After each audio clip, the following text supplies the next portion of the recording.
Okay, so our last but not our least presenter for today, Erin Michael. Erin is a certified technician, and she has come to us from Northern California, right? And she works at PCCA, which I had to look it up because whenever I see it, it's always abbreviated, Professional Compounding Centers of America. And so I'm glad you arrived a little early, so that just shows you're a technician because you're organized and you're prepared and you anticipate, so you're all of those wonderful things. So please help me in welcoming Erin. Thank you, guys. And if you are not from California, I'm sorry about the weather. I will say that. It is where I live up north. I'm going to put this down here. I live about 2.5 hours north of Sacramento, and it's 90 plus degrees there, so it was beautiful all weekend. So I was not pleased when I got here yesterday and saw the weather. I'm going to apologize in advance. I am a walker, so I'm going to feel like a caged animal holding the microphone and having to advance the slides. But so it's going to be weird for me because I usually talk and move around a lot.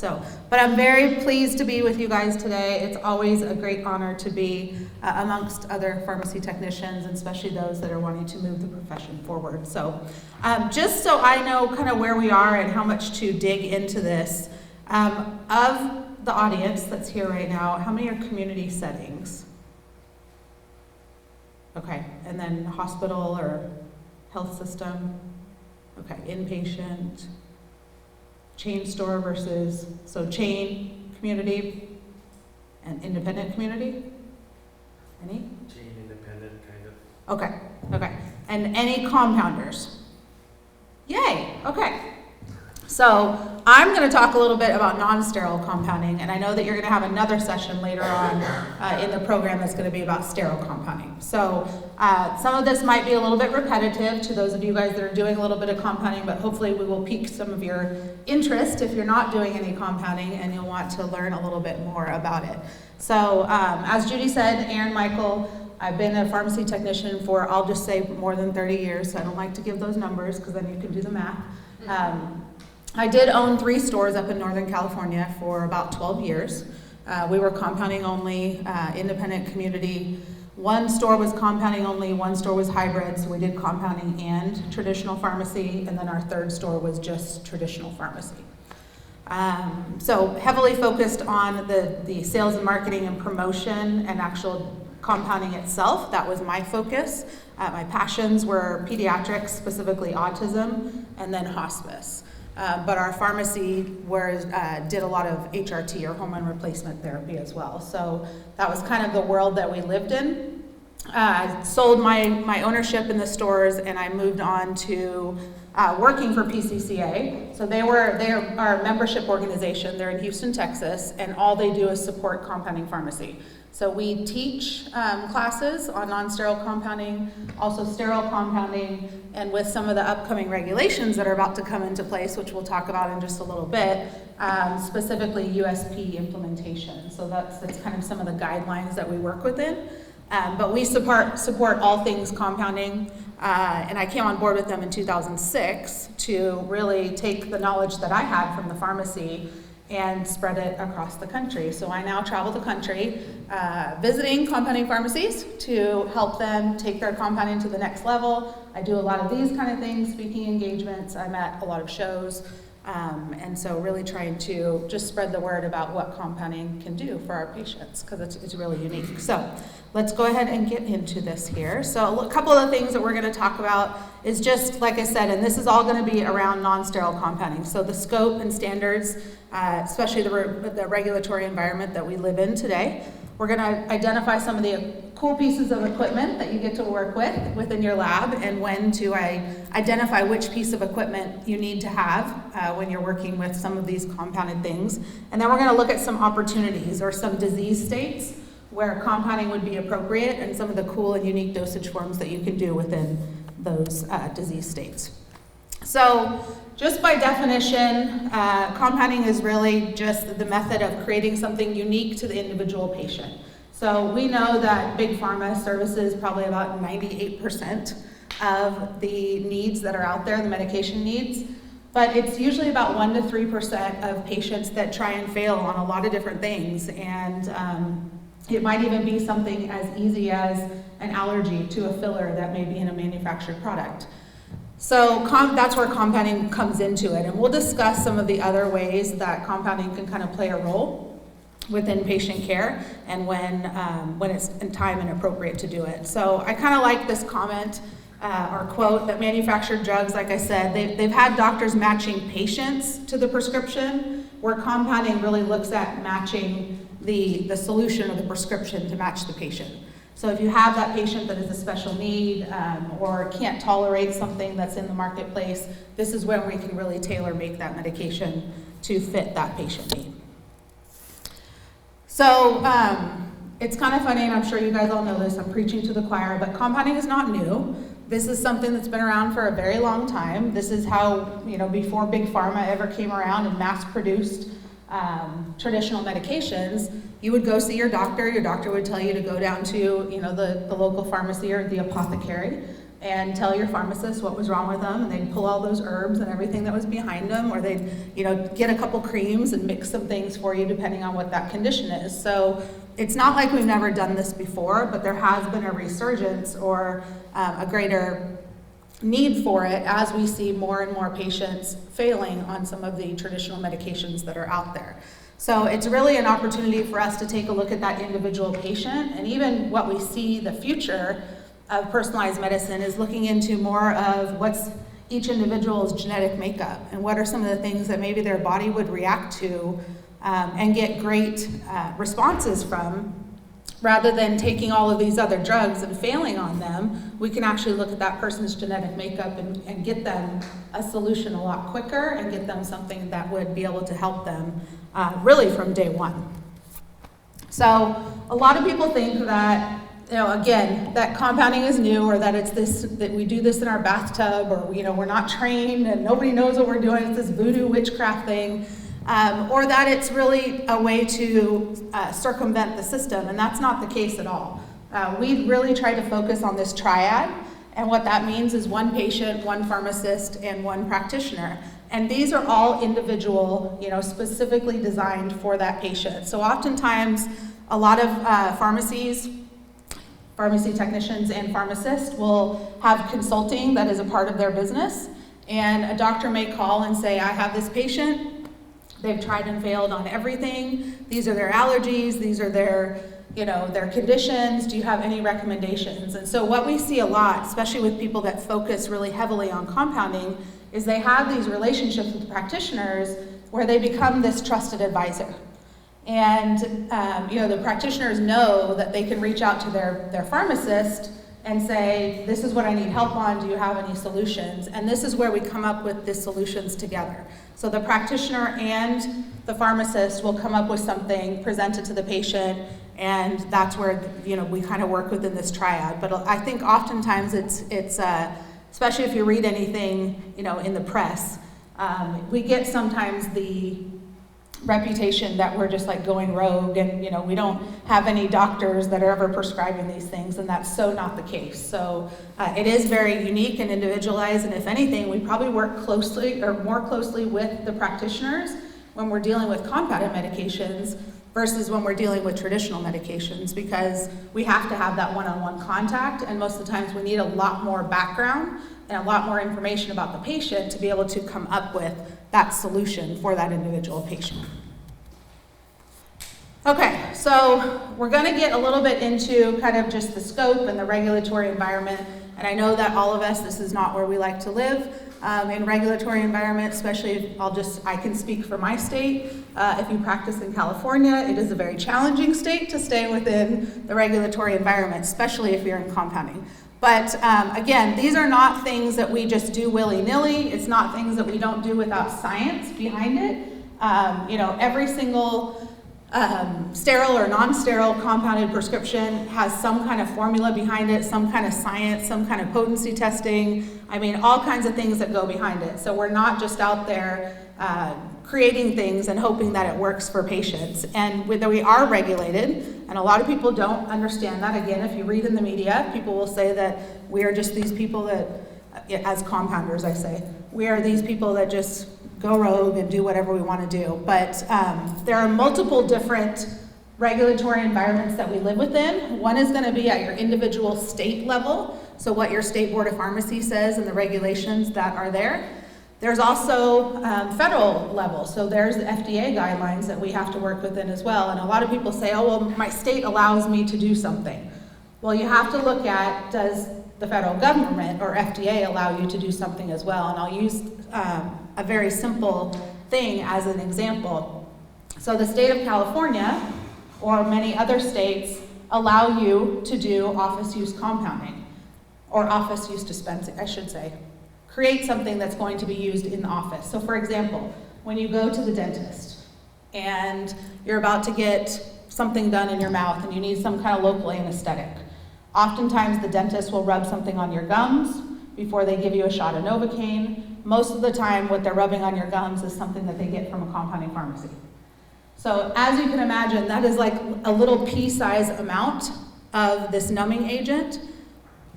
But FDA, or the federal guideline, says that everything has to be done patient-specific.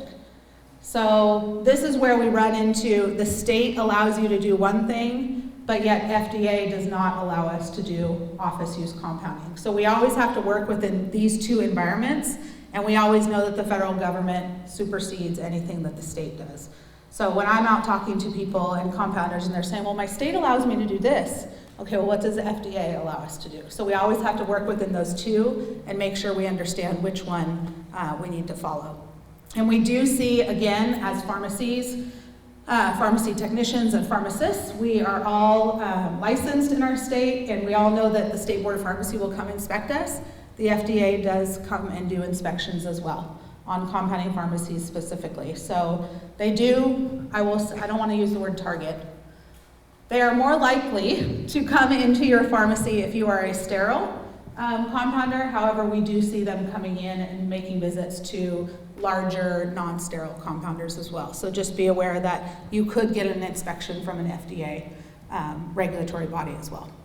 And then finally, I spoke about this earlier, and we have something called the USP guidelines. And so we're in a kind of interesting phase right now. So USP, United States Pharmacopoeia, I'm sure you guys are all aware of that. They have given us some guidelines to where we can work within. So non-sterile compounding is actually USP chapter number 795. So again, that's what I'm talking about. And then sterile compounding is USP chapter 797.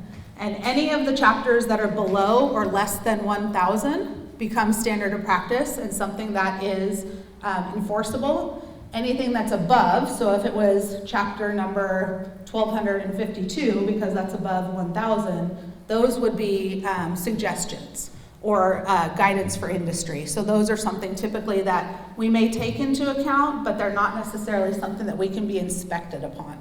So anything less than 1,000 is something that we can be inspected upon and held accountable for. There's also this other chapter within compounding that we are aware of right now, and all of these have just been updated, 795, 797, and then also 800, which is hazardous drugs. And all of those have just been redone and will go into effect in November. And so that's a whole nother kind of chapter that we have to start looking at as well. And so these are dealing with chemotherapy drugs, any hazardous reproduction drugs, and you have to have special ways that you treat that in the sterile and in the non-sterile compounding world. So for example, if you are a pharmacy right now that is doing non-sterile compounding, and you're doing hormones, or you're doing, there's a couple other drugs too, especially in the vet world, some of the pain drugs, you would have to have, if you decide to continue to do those hazardous drugs, you would actually have to be running basically 2 labs simultaneously, and one would be your non-sterile, non-hazardous lab, and one would be your non-sterile hazardous lab. So it has different things like you have to have separate equipment, you have to have separate staffing, separate glassware, separate chemical inventory, for each one of your labs there. So a lot of people right now are in flux and deciding if they want to continue to compound, because it is going to be a great financial burden to have basically 2 separate labs. And then even if you throw in, if you're doing sterile compounding, Then imagine if you're doing sterile non-hazardous and sterile hazardous, now you're basically running 4 labs because you have to have all of those different things. So a lot of people are getting very laser focused right now on what they want to continue to compound, and it's their opportunity to make some of those decisions, you know, whether I want to, okay, I'm going to be a non-sterile compounder, but I'm not going to do any hazardous compounding.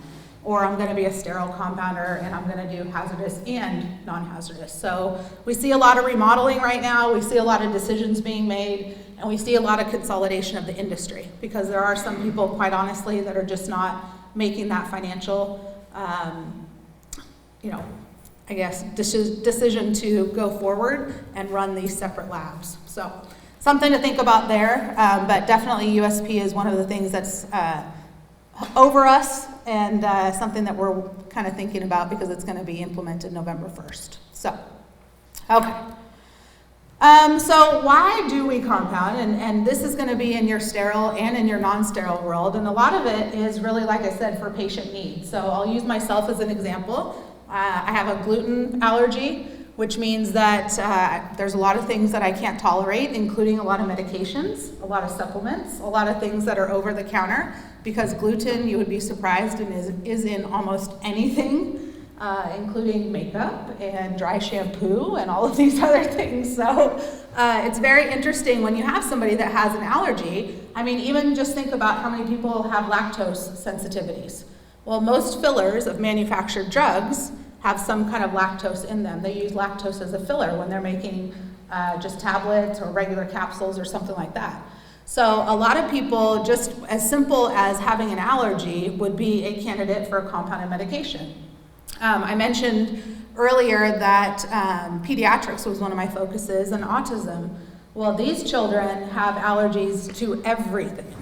Everything. There's not one thing that they can pull off of the shelf in a traditional retail pharmacy and be able to tolerate because they have so many different allergies to either colored dyes or flavors or gluten or casein. They're also very sensitive to dosage forms. So for example, autistic kids, there might be one kid that absolutely loves their mom to rub their back at night. There might be another child that doesn't want anyone to touch them. And so little things like being able to create something to deliver that medication to that patient is one of the things that we see all the time in non-sterile compounding. Imagine a kid that can't swallow, so we can make something that maybe the mom can rub on their wrist and still be able to deliver that medication into them. Things like lollipops, troches, capsules, all different kinds of things. And it's not just for the human space, but it's for the veterinary space too. And I always tell people that I'm probably like the biggest model for compounding because my dogs are on compounds, I'm on compounds, my husband's on compounds. Anybody that I talk to, I could find a compound for you. So, but there's all different kinds of things. Oftentimes something as very easy too as medications that go off the market. And you guys see this every single day. How many times do you have a doctor or a patient come in and say, you know, my medication's on short supply, or I can't get it anymore, or that drug used to work for me, but the manufacturer stopped making it. So is there anything that you can do? Or how many times do you type a prescription and it says, I don't know, I'll just say Lipitor 20 milligrams, take a half a tablet. And again, I'm just making this up. But think about your patients that maybe don't have the greatest strength in their hands and they can't break tablets, or if they do break a tablet or even use a pill cutter, they don't get that pill the same size every single time. So why not make something that's the exact strength that they need and make sure that they get that consistent dose over and over again? So there's a lot of opportunities there. Some of the fun things that we get to work with, again, like I said, troches are little, almost like candy-like things. They can be made out of gelatin or they can be made out of a hard candy polyglycol base, and those are usually dissolved underneath the tongue. So they're usually between the cheek and the gum and the buccal cavity, and it's something that gives you a slow release. So that's a fun little opportunity. RDTs are rapid dissolve tablets, so just think about your Claritin RDTs or any of your, ondansetron, something like that. But we have the ability to make those too. We did a lot of this for, again, like I said, I was up north, so we had a contract with Pelican Bay Prison. And oftentimes your psychiatric patients are very commonly known to cheat their medications. And then, especially in the prison system, they'll cheat their medications. Once they get back to their cell, they'll spit it out and they'll either sell it to somebody else or else they'll just not take it at all. So if you have a rapid dissolve tablet, something that the second it goes onto their tongue, they actually get their medication. Now we actually have better mental health within our prison system, as well as we don't have patients that are taking drugs that shouldn't be taking those drugs. So that was a huge one that we did for the Pelican Bay prison system. Polyox bandage, which is this little powder puff right here. This is a really cool one. We see this in the veterinary space a lot, especially for things like fish. And fish get wounds just like we get. But think about it, if you are a fish and you live in water, how do you get medication onto your wound and heal that wound and keep the medication at the site of action? So this polyox bandage here, this little powder puffer, actually creates an occlusion over whatever wound you have. So you can put things like antibiotics, antifungals, antibacterials into this powder puffer, and then as something is moist, and you could think about, like I'm using this fish as an example, but even think about some of your diabetic ulcers or things that are open wounds that have a little bit of moisture to them. You can powder puff this onto it, and it creates an occlusion. So it actually holds the medication at that site and actually gets the wound to heal. So almost like a liquid bandage, if you guys have ever used some of that, this is what it creates. And so for things that live in the water, like I said, like fish, you're able to get the medication right there on that wound and actually keep it in there while they're swimming around still in the water. So another cool thing too. And I pulled out some of the ones that maybe people don't think about when they're thinking about compounding, because these are some of the ones, especially for our compounders, that they have businesses that are solely focused on compounding and that's all they do. These are some of the unique things that they do. So dental paste, again, I talked a little bit about that with the numbing creams.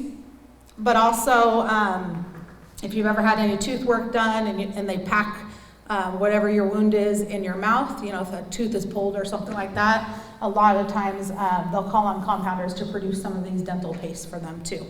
And then again, medicated mouthwash, I'm sure we've all done Magic mouthwash, Stanford's, you know, any of those kind of things, Miracle mouthwashes.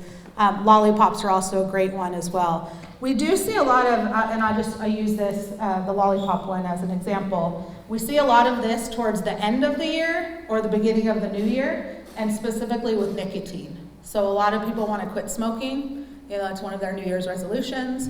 But when you quit smoking, most of the time people still have that hand to mouth that they need. And so by creating nicotine lollipops, anytime that they get that urge that they want to smoke, they pull out a lollipop, they take a lick of it, so it gives them that nicotine fix that they need, but it also gives them that hand to mouth. So we don't see as many people that potentially maybe would turn to food or something like that just to get that hand to mouth kind of satisfaction. So a lot of fun there too. Some other really cool things, especially in the veterinary space, is looking at some flavoring. It's funny because we had a rule in our pharmacy that nothing went out the door unless we tasted it, which means I tasted all of those disgusting veterinary flavors. It was pretty fun. I mean, you have to make sure that it tastes like liver or chicken or whatever that you're gonna send out. But there was some times that we would make we had a suspension for cats called triple fish, and it was tuna, sardines, and salmon, and we would blend it up in a blender and make a stock solution with it. And then as we needed it, we would liquefy it and make it into a suspending vehicle for our cats. But I had one technician that was like, I am not coming into work until that smell is out of the pharmacy, because she hated fish. So, but those are some of the things that, you know, we get to do and come up with and be creative with in the compounding space. Like I said, lots of opportunity for veterinary drugs. I have a Cocker Spaniel that was very, very special needs, had chronic ear infections. If any of you guys have dogs with floppy ears, I have a Basset Hound as well. And so chronic ear infections, and being able to create something that specifically works based on their culture and sensitivity, and giving them the antibiotics or the antibacterials or antifungals that they specifically need, rather than just throwing everything at them and hoping that something is going to work. That's been really successful in the canine space as well. And then again, in the veterinary space, we do see a lot of manufactured drugs that just become unavailable. And so there's a lot of opportunity there as well. And I don't know how much of this that you guys know, but most of the times in the veterinary space, medications are created for one animal, one type of animal, and then they're adapted for other animals. So for example, you may have, I don't know, I'll just say an antifungal ear drop that is created for canines, which means it could be anything from, 10 pounds up to 250 pounds, but yet maybe you need to use it on a little teeny bird or something like that. So you can imagine the dosage would be crazy difference, and being able to get that dose. So sometimes these come with dropper bottles and stuff like that, but you're not able to draw up a small enough dose that you need. So that's where compounders would come in, because we would be able to make something that is specifically for that animal in the volume that they need. And what I mean by that is you're not going to give a bird 2 mLs worth of an oral solution, but you might give a dog 5 mLs worth of an oral solution because they can tolerate it. A bird can't tolerate more than sometimes 1/10 of an ml at a time. So that's where we can get really, really precise and create some of these unique dosage forms based on what type of animal they are as well. Again, in pediatrics, I mentioned this, a lot of allergies, a lot of color sensitivities, and a lot of dosage form changes. So this is where, definitely something that's near and dear to my heart, and being able to help some of those kids too. The funnest thing was always to have a kid come in, and we used to have this big chart that had all the flavors that we could do, and we would let the child pick their flavor. How cool is that? Like, I never got to pick my medication flavor, I just had to take that gross grape or strawberry or whatever this stuff was. So that was always kind of cool to get the kids involved, and they're much more likely to say, oh, well, I want to take my medicine because I picked the flavor, or I was part of that creation of it. So that was always kind of cool to be able to do that too. But again, specifically in the autism world, this is where we saw a lot of success in being able to create some of those things that were really, really just, I could tell you a story, and I'm not going to because I told myself I was not going to cry. But to have a child that hasn't spoken 14 years go completely verbal because of some of the things that you could do for them is a really cool feeling. And it makes you really just, know that you're being a part of something bigger than just you. So that's a really cool thing. Again, some of the cool dosage forms in our non-sterile world. This little binky one here up at the top, those are just pacifiers. But think about if you have a little newborn baby, instead of taking a syringe that has 2.5 mLs or 5 mLs worth of, again, amoxicillin or something like that doesn't taste very good, and having to open their mouth and squirt it down their mouth as fast as you can and try and hope that they don't spit it up on you. These are some great dosage forms because you can just put the liquid in there's a little reservoir on the back of those binkies. And you just put the medication right into that reservoir and then give the baby the binky and they suck on it and get their medication that way too. So some really cool dosage forms. This one here is what we call a little popsicle. So think of like an Otter Pop. And we could make things in that way and then put them into these little freezer pops so kids are able to get their medications that way too. We all used to love those Otter Pops back in the summer. You throw them in the freezer and stuff. So lots of cool things that you could do. So now I want to talk a little bit about the tools for the trade. So what are the pieces of equipment that we use? And again, I always tell people if you have any opportunity whatsoever, ask a doctor to come visit your pharmacy. Ask them to come see what it is that you can do and all of this technology that we have within the pharmacy. Again, we're not just doing this in our garages or in our bathtub or something like that. We have training and we have specific pieces of equipment for specific reasons within the pharmacy too. And the first one is a powder containment hood. So a lot of people will think that this is a laminar flow hood. It is not. This is specifically for powder containment. It's not used for fumes. It's not used, in the sterile environment. This is specifically for your non-sterile compounding. And this is to prevent a couple different things. Number one, cross-contamination, different chemicals, but it's also to protect the compounder. So this actually, we work in these environments and they actually pull the drugs or the powders, the loose powders, out and away from us so that way we're not getting exposed as the compounders to these drugs as well. Now, I will say we are all garbed up and we all have, gloves and hair covers and shoe covers and the proper non-permeable gowns and stuff as well, but there's still an opportunity for some kind of exposure to us as the compounder too. So this is a USP regulation, so something that right now is a suggestion, but come November 1st will be mandatory to keep on compounding. So definitely something to think about there. The other thing is encapsulation machines. I'm showing you one right here. This is not the only one that's out there. There's also Profil and some other manufacturers that make them. This is actually just makes 100 capsules at a time. There's ones that make 300 capsules at a time, 500 capsules at a time, and then ones that are completely automated and can make thousands of capsules per hour. So if you've ever hand packed a capsule, you will probably want to not be very happy afterwards, but definitely a technique, and I've done my fair share of hand packing capsules. So to be able to do 100 capsules at a time or even 300 capsules at a time when you're making thousands and thousands of progesterone capsules every single day, it is an amazing thing. But definitely this helps with our accuracy as well.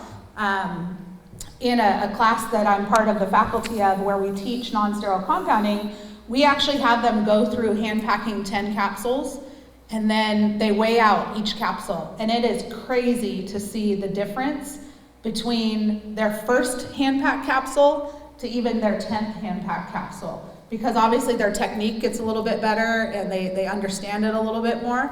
And so you will get sometimes almost 100 milligram variance from the first capsule to the 10th capsule. And if you're working with someone or with a chemical that has a very narrow therapeutic index, you definitely don't want to have that kind of variance. So the other thing that a capsule machine will do is it actually helps you to make sure that your capsules have greater similarity and that you don't have those variances. So we actually have them do the hand pack capsules, then we have them encapsulate using a capsule machine, and they do the same exercise and they weigh out 10 capsules.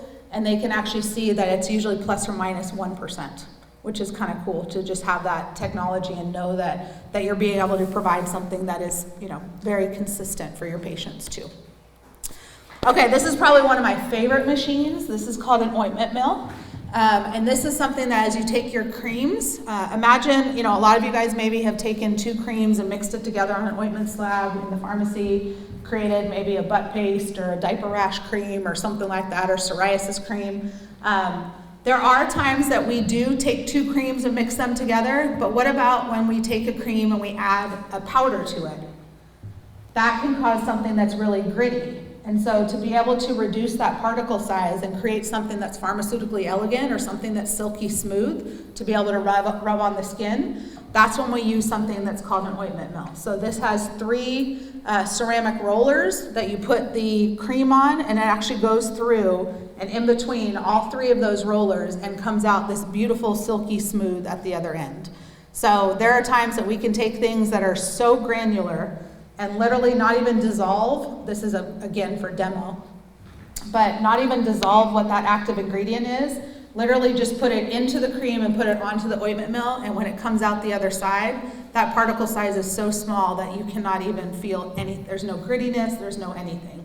So the other thing that using the ointment mill will do is make sure that your absorption is enhanced too. So you can imagine if the smaller the particle size, the more that it's going to actually go through the different layers of your skin too.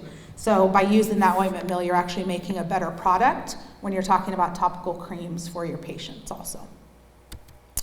Finally, another tool of the trade, I call this the milkshake maker, or margarita maker, whatever you want to call it, but it's actually the electric mortar and pestle, so the EMP, and this is another mixing device. So while this does nothing for particle size, which is what the ointment mill does, this does everything for mixing. So again, just like your capsules, to make sure that that API is mixed thoroughly within your capsules, this electronic mortar and pestle, it actually makes sure that that API is mixed thoroughly within your creams or your topical creams that you're producing for your patients too. So a lot of people will mix their APIs in their cream in the EMP first, and then they'll run it through the ointment mill to reduce that particle size and create that beautiful cream, or that pharmaceutically elegant cream. And then most of the time they'll put it through the EMP one more time just to make sure that it's mixed. So they come up with these processes or SOPs within the pharmacy to make sure that they are having something that is consistent time after time after time. And so by having that kind of process where you mix it, then you mill it, and then you mix it again, helps to create a better product for your patients. Okay, and the final couple slides, I just wanted to talk and pick out a couple things and just raise the awareness. A lot of times people just think that compounding, again, is making a Stanford Magic mouthwash or a butt paste or something like that, but these are some of the fun things that some people are doing in the non-sterile compounding space. So we talked a lot about veterinary already. We talked about pediatrics, and again, it's not just autism, it's all kinds of pediatrics challenges. A lot of people will have businesses completely focused on cosmeceuticals, and so they'll have their own skincare line or their own cosmetics or something along that line. So imagine coming up with, every single one of us in this room all has different skin conditions too, whether it's dry, oily, rosacea, eczema, any of those types of things. And so being able to customize and walk into a compounding pharmacy and say, I need a daily sunscreen for my face, but I can't use the normal stuff because I'm allergic to this, or I need something that's more dedicated to me. So a lot of people will have dedicated cosmeceutical lines within their compounding pharmacies also. We talked a little bit about dental and podiatry. I didn't touch on all that much with the exception of the diabetic ulcer that I talked about earlier, but a lot of things that you can do there. Think about some of the antifungals that we dispense right now, the traditional ones like Lamisil or any of these ones that sometimes require liver function testing and things like that. There's opportunities to create antifungals in things like a nail polish that you can actually paint right onto the toenail instead of having to take something orally and have that be so harsh on your system. So lots of kind of cool things that you could do in the podiatry space, or even things like plantar fasciitis and being able to create something that is applied right to the site and have it help the patient as well. Hospice, I know I mentioned this at the beginning, I didn't touch on it too much, but I truly, if any of you guys have ever worked with hospice or dealt with it in your own personal life with a family member, I truly do not know how hospice does its job without compounding, because every single patient, as they go through the end stages of life, have different needs. And even being able to, help a family have the last couple days, with their family member and have them be pain-free is just such a great opportunity. So typically what hospice normally would do is they'll utilize manufactured products until they have no other resources. And so sometimes, we were getting calls from nurses where they would say, I have a patient that's in so much pain, but they can't swallow anymore, and so we need something rectally. So they would just take an OxyContin tablet and put it into a gelatin capsule and then insert it rectally, rather than having something that was potentially, could be rubbed on, or oxycodone drops, or make an actual suppository for them. So this is where the compounders can come in and make something that's very tailored to that specific patient, depending on where they are in their end of life stage too, and create some of those opportunities for them. Again, I don't know about you guys, but I'm not thinking that having something rectally is going to be my first choice when I'm at that point in my life. I'd probably want some other options to be able to spend the rest of my days with my family too. So that's just speaking from me. But again, there's lots of opportunities there, and that's a very, very rewarding one too. I can't tell you how many patients, families, came in after their loved one passed away, or you get cards or something that just said, thank you so much for making this, tolerable and making the last days with my family member so memorable. So kind of it gives me goosebumps to even think about that kind of stuff. Again, talked a little bit about wound care there, pain management, obviously. We are in a crisis right now with opioids and being able to create something that, even if it's a narcotic, oxycodone or any of these, but to be able to rub it on the site of action and actually get some of these people back to work instead of getting them addicted to some of these drugs, or giving them the opportunity to crush them or sell them, or any kind of deviation from how they should be used. Compounding could be a great option for pain management too. So we see that a lot, especially in the workers' comp space, because obviously we want to get these people back to work, and we also don't want them addicted to drugs, and we want them to be able to, in certain cases, if they have to either drive or operate heavy machinery, you can't do that when you're under the influence of some of these opiates. So if we give them topical pain relief, this is another way to help us get back into the working space too. Lots of sports medicine there, and then as I said earlier about hormone replacement therapy or women's health. I know I didn't touch too much on that. I try not to go into that one because that's the most common one that everybody thinks about when we talk about non-sterile compounding is hormones, and it's not just for women, but it's for men too. So with all of that being said, I went 40 minutes, a little bit. I know we're all so early. So it's one of those things that you just never know what you're going to do. So, but lots of things, just to consider.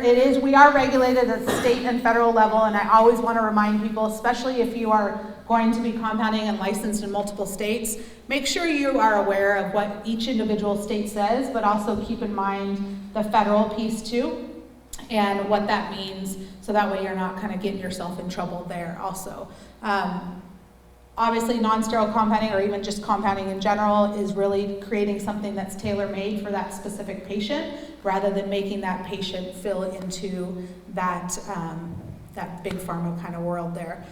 We talked a little bit about those basic equipment needs. I think it's the funnest thing in the world to be able to go in and play with some of those things every day. It's why I did what I did for so long, and it's why I love to go out now and work with others and show them how they can grow their compounding practice. But it's really cool to be able to work with some of those pieces of machinery. My husband is a high school chemistry teacher, and he used to bring his kids through my lab as a field trip, just for them to be able to see that, oh, so I could do something with this? Like chemistry is not just one of those classes that I have to take.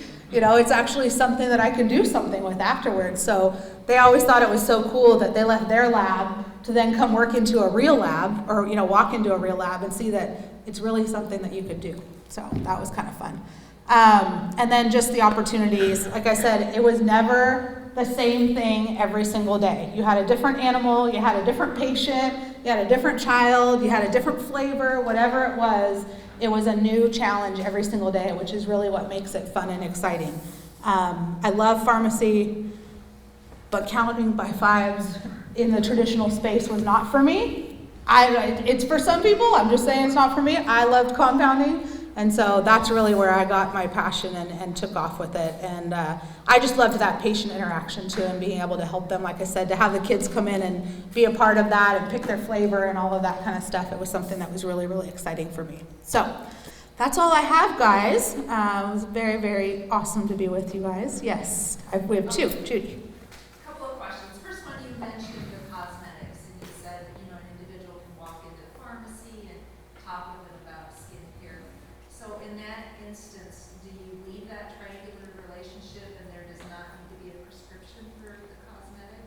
So great question, fabulous question. Cosmeceuticals actually fall under a completely different regulatory body.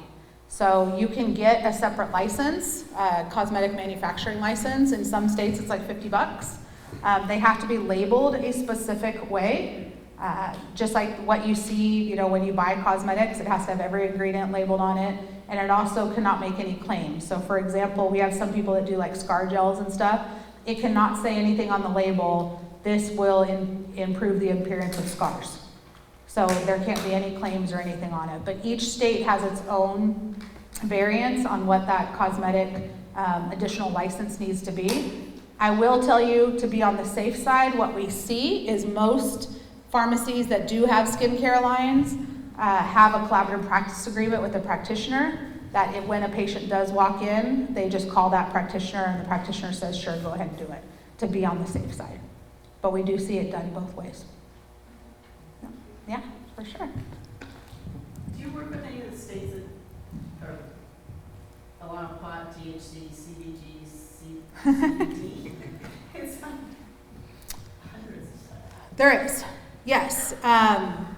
So not on a individual prescription basis, but I can tell you my company, PCCA, because we're a contract manufacturer as well, we create bases or topical creams, transdermal creams, that then CBD manufacturers use and take from there. So we do not individually, and our patients, or I'm sorry, our compounders do not. I can tell you I know of 3 in the country that have taken their pharmacy and blended it with a dispensary.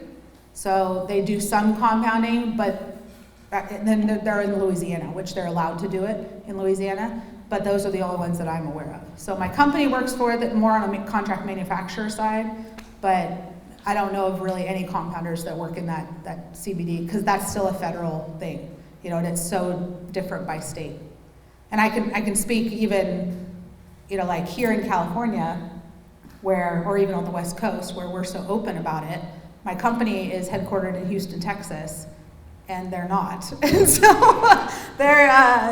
very different ideas, you know, so, yeah. Yes? You mentioned earlier that the USP guidelines will be updated November 1st. Yep. So I wanted to know, where did I find that information? So you can actually go onto the USP website. I want to say it's like $199 and you can download all of the chapters. And that's the most up-to-date regulations. You can also go on to pccarx.com, which is my company's, and there is a widget up top that'll say USP 800 update, and we'll have the highlights that you need to, like all the changes and stuff like that, and that's all free. Yeah. Yes, sir.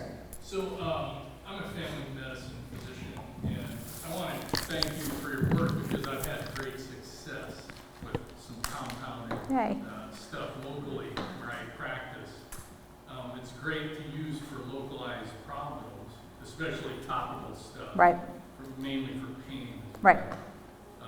When you can avoid systemic treatment. My local compounder that I work with gives me kind of a menu of stuff, which I appreciate, but I've always been fascinated. Can I just call, hey, Aaron, can you mix me up some fentanyl, ketamine, and throw in a little Tomax and sprinkle on whatever? Mm-hmm. Can you do anything like that, or is it regulated, or how does that work? So I want to clarify the question before I answer it. So are you calling Aaron and asking that question as if I was your compounding pharmacist, or are you saying, can you call PCCA? As my compounding. Okay, as your compounding pharmacist, yes. That is actually what we encourage, and the relationship that we really, that's what I do, is I go travel the country and tell compounding pharmacists to reach out to their practitioners and create those types of relationships. Because that's what we want to be, is your resource. If you go read in a medical journal, or if you go research the science behind something, when you think about a unique dosage form, I want the first thing to pop into your head is, I need to call Aaron, or I need to call my local compounding pharmacist to see if we can come up with that. So yes, sometimes the doctors create something, and then what happens is, I'm trying, because I know I'm within CE, so I'm trying to, there are support systems out there where compounding pharmacists can call and say, I don't know the answer to this question, can you help me? And they have a guidance or a consortium of pharmacists, compounding pharmacists that they rely on, that if there's not a formula already out there created, that a formula can be created for you. So yes, that's what we really want, and we want everybody to be thinking about, again, Big Pharma takes care of the mass production, but what happens when there's a patient that fails on everything else? Let's come up with something that's custom to them. So yeah, you can create whatever you want. I'm gonna say 9 times out of 10, it's probably been done already, but in those instances where it hasn't, there are companies out there that can either create a formula for you, or go into the lab and get the science behind it too, or say, you know what, that's probably not going to work because here's all the science and the research, but we can do this. So let's look at this thing too. Does that make sense? So, yeah, a lot of sense. but I'm always fascinated when Big Pharma comes up with combination medications. Yeah. They have to run them through FDA trials to make sure Yeah. they're safe individually, safe together, et cetera, et cetera. Do we not need to do that with compounds? So, another great question. FDA approves finished products, okay? All the chemicals that we use are FDA registered and inspected. They come from facilities or manufacturers that are FDA registered and inspected. So the FDA still has their hands in what we do, but I mean, I'm just gonna be 100% transparent. There's no money in these one-offs, which is why Big Pharma doesn't do it. Again, they have their place, but in these one-offs, when we're talking about individual patient needs, they're not gonna spend all of that money on research and development and, you know, new drug applications and all of that kind of stuff. So that's where we're regulated by the state boards of pharmacy, and they give us the criteria of where we can compound and where we can't. And one of those regulations is we have to buy chemicals and APIs from manufacturers that are FDA registered and inspected. So that's how we kind of get into that world, as far as we're never gonna have, like, you're never gonna see a compound say, here's the safety and efficacy, or here's the double-blind placebo study, like, and we're never gonna compare it to a manufactured product either, because that's not what we do. We're talking about an individual patient and a one prescription to be able to say, did this work for that patient individually? Now, we can say we've helped, you know, I don't know, thousands of women get through hormone replacement therapy, but we can't say that, we can't make claims to say that our product is better than Big Pharma or anything along those lines. So it's a very, I know, convoluted answer to your question, but we do not have to go through new drug approvals because we are regulated at the State Board of Pharmacy level. Yeah. Yeah. Just super quick question. Yeah. Sorry. So I haven't been in industry for a number of years, but one of the detriments to sending a patient was the reimbursement Yep. that insurance wasn't paying for. So is reimbursement better now? Has it gotten better for compound products? You know, so I've been in this industry a very, very long time. And compounding was always one of those things that it was a cash basis. And again, you have to think about, most patients have tried and failed everything else. And even if your insurance pays for it, but it doesn't work, then what benefit is it? So when you're talking about patients that come to compounding, most of the time it's a last resort and they're willing to do anything. So to answer your question, up until about 2012, when the way that compounded medications got submitted through computer systems, that changed in 2012, D.0. We saw a spike in people being able to bill insurance for compounds. That was very short-lived. It ended in 2016 because we had a lot of people, unfortunately, that were taking advantage of the system. There were no parameters within D.0, and you had people that were billing topical pain creams and getting paid $30,000 for them. So insurance companies put the kibosh on that right away, and now we've reverted back to where we were before, which was always a cash business. But I will tell you that what we see is oftentimes the cash price of a compounded drug is about the same price as a tier 3 copay. So, or what we say is the price of a cup of coffee. And how many people go to Starbucks every single day? If you're gonna pay $5, I do. If you're gonna pay $5 at Starbucks, and that's if I only go once a day. If you're gonna pay $5 at Starbucks, 5 times 30 is $150. Could you spend $150 on getting yourself better? So that's kind of how we present it to people. And usually we can get a compounded medication within the price of a cup of coffee a day. So, but no, it's cash business. Was there another one? Yes, sir. Yeah, 2 questions actually. So for one then, about going into now with the Ozempic fun world and the Semaglutide and everything, Yeah. then how does that like come for the compounding? Because they're still making that claim for the weight loss, but it's Yeah. not really That's a good not one. approved yet, but it's like all these ones have gone Yeah. to their own separate company making the same kind of drug that'll do what Ozempic says, or Yeah. Wegovy. So semaglutide, we cannot compound with, period. No ifs, ands, or buts about it. I don't care what anybody tells you, semaglutide cannot be compounded. And the reason it cannot be compounded is because Wegovy and Ozempic is semaglutide base. Okay, it's the API semaglutide base.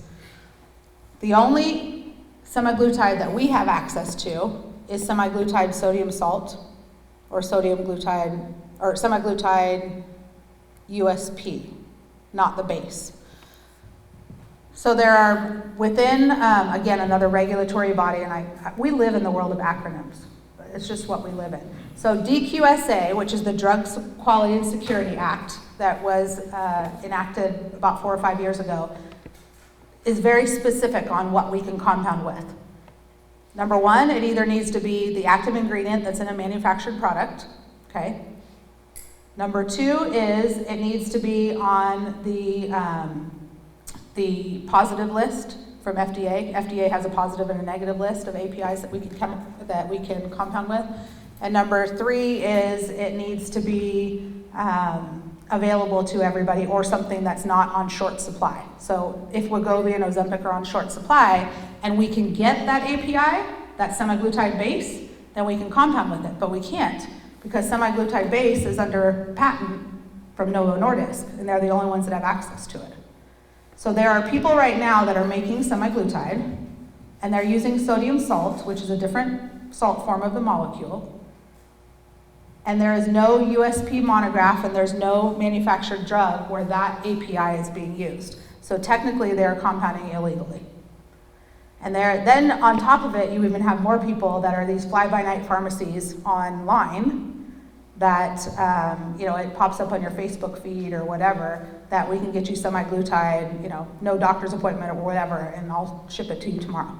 So I'd be very leery of any of those things, but semaglutide is probably the most controversial thing that we have going on right now in the compounding industry, and FDA is cracking down on it. Novo Nordisk is sending cease and desist letters to compounders that are making it, and FDA is inspecting them. So we cannot compound with it. Unless Novo Nordisk wants to give us some, but you know that they're not going to do that, so yeah. Does that help? Yeah. I'm very passionate about that. I don't like people getting into the gray area at all. It's there, but then that's also the second part, or the second question then was then when you talk about like state guidelines versus federal guidelines, that FDA can come in and say They one can, thing, yep, but it seems to then be the opposite of regular drugs, because others, if the state one is more right, restrictive, the state law comes into effect. Right. I mean, because that's how then like states like Iowa that can do correct, codeine over the counter and all that, where others can't. right. Yeah, so we always look to the federal, and we use that as a guideline there. And probably, I will say, I'm not going to say that there's not people that don't have that same mentality and they translate it over into the compounding world, but I'm going to tell you, I always lean towards being safer than sorry. And so I always say, especially with something like office use or OTC compounding, it's just not worth it to have FDA. Because when FDA comes, they don't just come for a day like state board. They're there for 2-3 weeks. But then it's coming also from a state, as being in Colorado, I know there's pharmacies for us Yep. that do the CBD, THC yep, and CBD yep. and everything that's pretty much now coming almost into Right, every form out there. Yeah. There's a pharmacy that somebody will do a dispensary Yeah. next to a compounding place, Yep. so they can make it.